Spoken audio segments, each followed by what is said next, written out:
कांद्याचा कंटेनर रस्त्यात का लावला अशी कुरापत काढून 7 जणांना गंभीर मारहाण.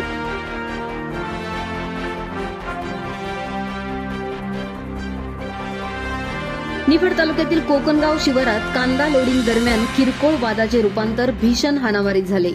या घटनेत तब्बल 7 जण गंभीर जखमी झाले असून त्यांच्यावर पिंपळगाव बसवंत येथील धन्वंतरी मल्टी स्पेशालिटी रुग्णालयात उपचार सुरू आहेत. फिर्यादी रफिक मोहम्मद सय्यद हे शेतात काढलेला कांदा कंटेनरमध्ये भरण्याचे काम करत होते. कंटेनर शेतात जात नसल्याने तो रस्त्याच्या कडेला उभा करण्यात आला होता. यावेळी काही इसमांनी रस्त्यात कंटेनर का लावला असा वाद घातला. किरकोळ वादाचे क्षणात उग्र वादावाद व हाणामारीत रूपांतर झाले. या हाणामारीत दगड, लाठ्या व हातघाईने मारहाण करण्यात आली.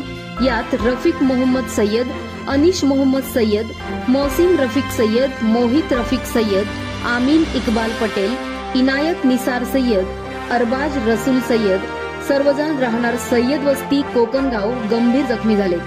डोक्याला, छातीला आणि हातापायांना गंभीर दुखापती झाल्या आहेत. जखमीवर धन्वंतरी रुग्णालयात उपचार सुरू असून घटनेची माहिती मिळताच पिंपळगाव बसवंत पोलिसांनी घटनास्थळी धाव घेतली.